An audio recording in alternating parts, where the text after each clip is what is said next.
ভাইয়া, এখানে পতিতালয়টা কোথায়?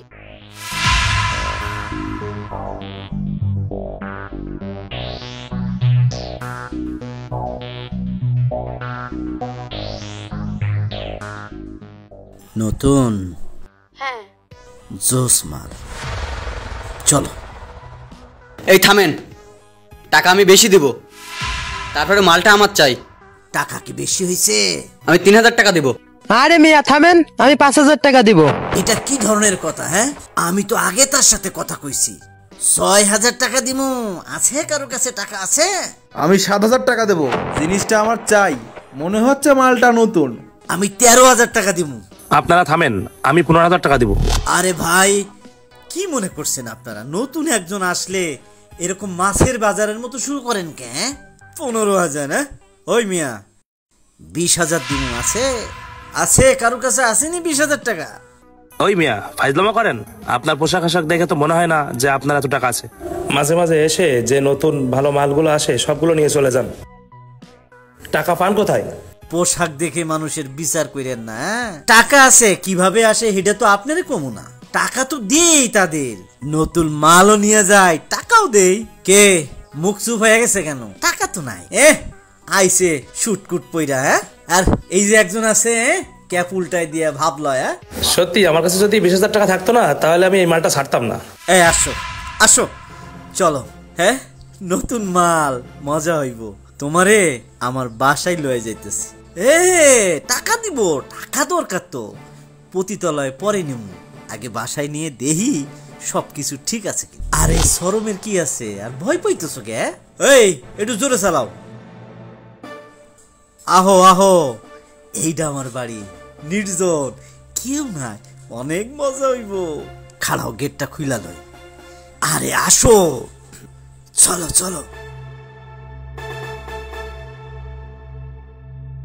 এইটা আমার রুম, বসো বসো বসো। আরে বসো না, বসো বসো। বাসায় আমি একা থাকি, আর কেউ থাকে না। বাইরে থেকে গেটও লাগাই দিছি, বাইরে থেকে কেউ আইব না, শুধু তুমি আর আমি। চলো তো শুরু করি, চলো। কি হইল? আমি কাজটা করব না। বুঝছি, টাকা আগে দিতে হইব। বুঝছি তো। এই যে দেখো, এর ভিতরে একদম নগদ 20000 টাকা আছে। তুমি তো কোনো ব্যাগ ট্যাগ নিয়ে হও নাই, এই ব্যাগটা সহ লইয়া যাইবা। অহন তোমার কোনো আপত্তি আছে? তাহলে তাকাও আমার দিকে, এইবার কামটা শুরু করি। না, দেখেন আমি পারবো না এটা। আমিও কামটা করুম না। আমাকে একটা কথা বলো তো, তুমি কেন টাকার জন্য এই খারাপ পথে আইছো? আসলে আমি কাজটা করতে চাইনি। আমার স্বামী খুবই অসুস্থ, তার অপারেশনের জন্য অনেক টাকা লাগবে। টাকাটা আমি ম্যানেজ করতে পারিনি, এজন্য কোনো উপায় না পেয়ে আমি এই কাজটা আসছি। আমার ইজ্জতের চেয়ে আমার স্বামীর জীবনটা অনেক বড়, কারণ আমার স্বামীকে আমি অনেক ভালোবাসি। আমার জীবন দিয়ে হলেও আমি আমার স্বামীকে বাঁচাতে চাই। অবশ্য তুমি আমারে খারাপ মানুষ ভাবছো, আমি আসলে খারাপ মানুষ না। আসলে কি জানো, একসময় আমার মা আমারে মানুষ করতে যাইয়া পরিস্থিতির কারণে এরকম খারাপ হতে চইলা যায়। একটা সময় পতিতাবৃত্তি শুরু করে। মায়ের কষ্টগুলো না আমি ওই সময় বুঝতে পারি নাই। একটা সময় আমার মায়ের ক্যান্সার ধরা পড়ে। টাকার অভাবে বিনা চিকিৎসায় আমার মা মইরা যায়। আজকে আমার অনেক টাকা। এই যে দেখো, আমি একটা ছদ্মবেশ ধরছি।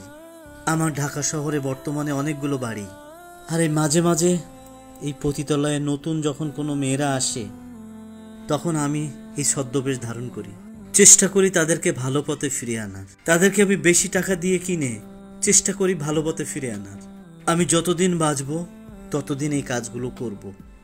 আজকে আমি যদি তোমাকে ওইখান থেকে উদ্ধার না করতাম, তাহলে হয়তো তুমি এই জগৎ থেকে কখনো আর বের হতে পারতে না।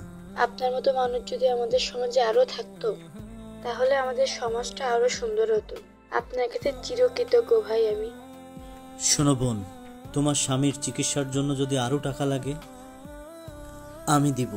আর আমার একটা কোম্পানি আছে, সেখানে তুমি চাকরি করতে পারো, যাতে করে পরবর্তীতে তোমার স্বামীর ওষুধ কেনা, তোমার সংসার চালানো, তোমার যতটুকু টাকা দরকার।